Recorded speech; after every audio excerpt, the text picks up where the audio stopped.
Assalamualaikum warahmatullahi taala wabarakatuh dan selamat pagi. Hari ini kita meneruskan bab 6 iaitu bab baru berkaitan dengan nisbah dan graf fungsi trigonometri. Okey. Jadi 6.1 kamu akan belajar berkaitan dengan nilai sinus, cosinus dan tangent bagi sudut theta. So ini namanya theta. Okey, theta tu adalah sudut. Okey, simbol kepada sudut. Yang mana kita perlu kaji tentang sudut di antara 0 darjah sampailah 360 darjah. Okey. Jadi standard pembelajaran kita hari ini iaitu membuat dan menentusahkan konjektor tentang nilai sinus, cosinus dan tangent sudut dalam sukuan 2, 3, 4 dengan sudut rujukan sepadan. So kita lihat penerangan yang pertama. Baik. Yang pertama sekali, kamu kena kenal pasti bagaimana bentuk cosinus, sinus dan juga tangent. Di mana kedudukan dia di dalam satah ataupun paksi X dan paksi Y. So yang pertama, bulatan unit ialah bulatan yang berjejari satu unit dan berpusat di asalan. Okey, paksi X dan paksi Y membahagikan bulatan unit kepada 4 sukuan yang sama. Okey, iaitu sukuan 1, sukuan 2, sukuan 3 dan sukuan 4. Jadi cikgu gambarkan macam ni. Okey, ada paksi X, ada paksi Y yang mana setiap paksi ini ada selang ataupun sela dia iaitu 1 unit. Okey, dan juga 1 unit di paksi Y. Okey, begitu juga untuk paksi X yang negatif. Okey, 1 unit di sebelah kiri ini adalah negatif 1 dan satu lagi unit di sebelah bawah ni mewakili paksi Y. Okey, so yang ni lah bentuk yang dikatakan sebagai bulatan yang berjejari satu unit berpusat di asalan. Ni asalan di tengah-tengah ni. Okey, so jadi seterusnya dia bagi tahu setiap bulatan ini telah pun dibahagikan ataupun dipecahkan kepada 4, iaitu yang sebelah kanan atas ini dinamakan sebagai sukuan pertama. Okey, ni sukuan yang kedua, sukuan yang ketiga dan sukuan yang keempat. So kena kira daripada kanan lah 1, 2, 3, 4. Sukuan pertama, sukuan kedua, sukuan ketiga, sukuan keempat. Okey, kemudian baik. Kamu kena kenal pasti berapakah sudut yang diwakili oleh setiap sukuan. Kalau kamu perasan, okey, sudut yang merangkumi di sini setiap separuh ataupun setiap suku ini adalah 90 darjah. Okey, makanya sini akan bermula maksimum ataupun had dia ataupun limit dia sebanyak 90 je lah. Okey, sini 90. 90. Okey. So kemudian dia pergi ke sebelah kiri ni, dia naik lagi. Makanya 90 tambah lagi 90, dia akan dapat 180 darjah di sini. So maksudnya limit kepada sudut yang diwakili oleh dua kawasan ini, sukuan pertama limit dia 90 je. Okey, untuk sukuan yang kedua limit dia sampai 180. Okey. So untuk sukuan yang ketiga, okey, so kamu tambah lagi 90. Jadi dia punya limit hanyalah sampai 270. Dan akhir sekali, untuk sukuan yang keempat, kamu tambah lagi 90, maka limit dia sampai 360. Okey, sebagai contoh, cikgu cakap, di manakah kedudukan 120 darjah? Okey, sukuan pertama ke sukuan kedua? Of course lah di sukuan kedua. Kalau 120, okey, dianya berada dalam sukuan kedua. Kenapa bukan sukuan pertama? Sebab dalam sukuan pertama ini, limit dia hanyalah sampai 90. Okey, faham ya? Baik, cikgu bagi sudut lain. Okey, contoh 213. Okey, mana sudut ni duduk? Sukuan pertama, kedua, tiga atau 4? Okey, dan mestilah dia melebihi 180, betul tak? Jadi dia berada dalam sukuan yang ketiga. Okey, inilah yang cikgu nak cakap. Okey, kenal pasti kedudukan sudut yang kita nak cari. Okey, limit dia 90, 180 darjah, 270 darjah dan 360 darjah. Okey, jelas Baik, cikgu clear semua. Baik. Seterusnya, cikgu nak tunjukkan tentang diberi sat P, iaitu satu titik yang bergerak di sepanjang lilitan bulatan unit oleh, dan theta ialah sudut yang dibentuk oleh jari bulatan unit OP dan faksi X, dan yang positif mengikut arah lawan jam. So, apa yang cikgu nak terangkan di sini, ada satu titik P yang bergerak melalui sebuah bulatan ini ataupun lilitan bulatan ini sepanjangnya, yang mana setiap pergerakan ini mewakili satu unit daripada pusat bulatan. Jadi sudutnya bermula daripada sebelah kanan sampailah garis yang menghubungkan dua titik tersebut. So katakan theta yang kita nak cari bermula daripada paksi X sampailah garis ini. Okey, daripada sini dia naik sampailah sini. So inilah theta yang diwakili oleh sudut tersebut. Baik, so saya harap kamu boleh nampak kedudukan sukuan, berapakah had bagi setiap sukuan, dan di manakah kedudukan sudut yang kita nak cari itu, kedudukannya berada di sebelah mana. Sukuan pertama, sukuan kedua, ketiga ataupun keempat. Okey, baik, kita teruskan. Baik, sudut rujukan sepadan. Okey, ini yang kita nak cari sebenarnya, sudut tu.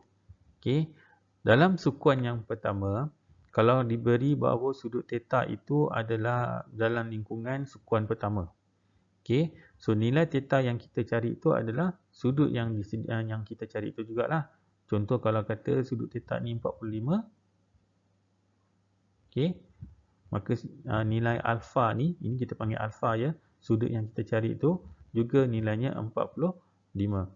Ini cerita sukuan pertama.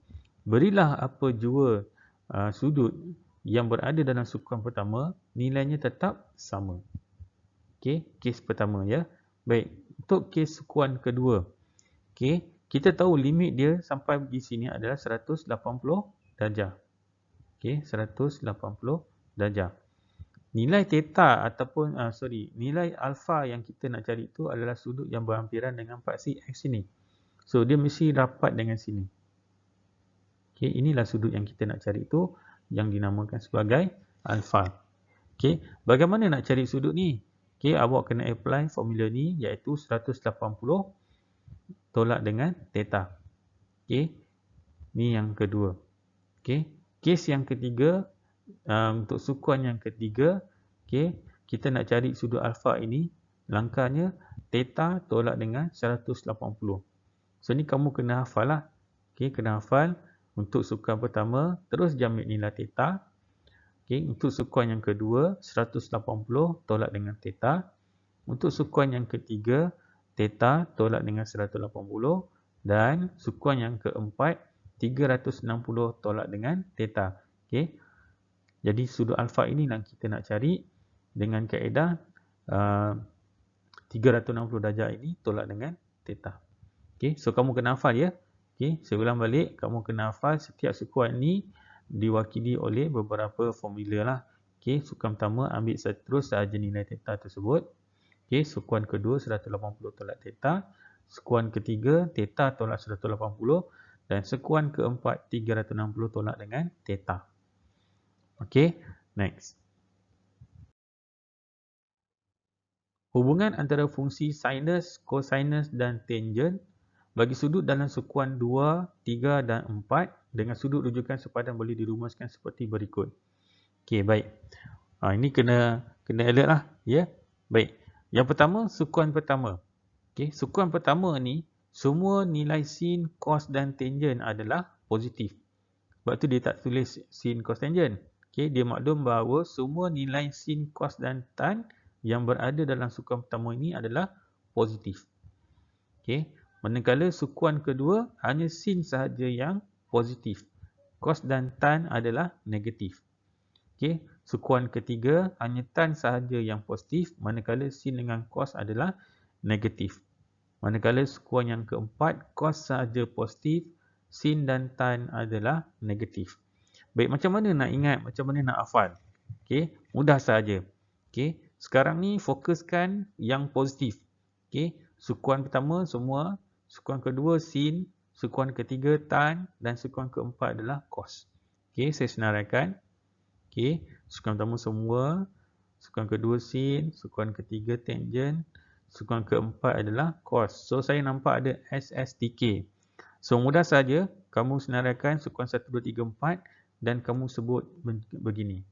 Okey, semua sepi tanpa kamu.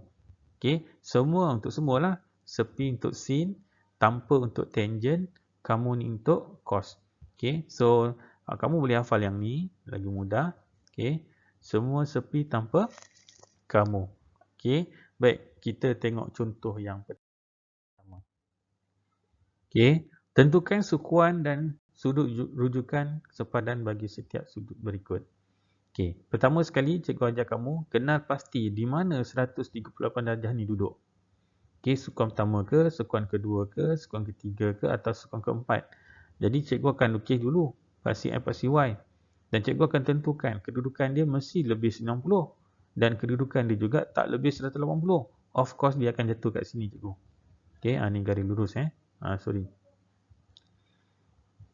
Okey, dia garis lurus. Okey, jadi sudut dia daripada sini sampailah sini. Okey, kamu lihat cikgu akan lukis terlebih dahulu paksi X dan paksi Y dan cikgu akan tentukan di manakah kedudukan sudut tersebut, iaitu 138 berada pada sukuan yang kedua. Okey, dan nilai theta yang saya nak cari itu iaitu dinamakan sebagai alpha berada di sebelah sini. Okey, so itulah dia. Jadi kita apply formula tadi. Kalau sukuan kedua, okey, 180 darjah tolak dengan theta. Jadi kamu masukkan tadi 180 tolak dengan 138. Maka nilai alfa ataupun sudut yang kita cari di bawah ini adalah 42 darjah. Okey, mudah kan? Dengan menghafal dia punya step di sini. Okey, lukis terlebih dahulu, kenal pasti kedudukan sudut tersebut dan baru kita tentukan nak guna yang mana satu. Okey, baik. Contoh yang kedua. Sorry, soalan B.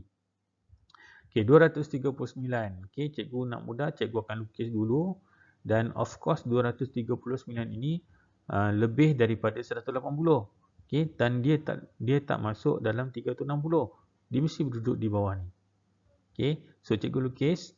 Okey, so inilah kedudukan dia. 239 ini bermula dari sebelah kanan ini, sukuan pertama sampai sini. Okey, so itu sudut dia 239. So mana sudut dia yang kita nak cari? Mestilah berada di sini. Di sinilah alfa dia.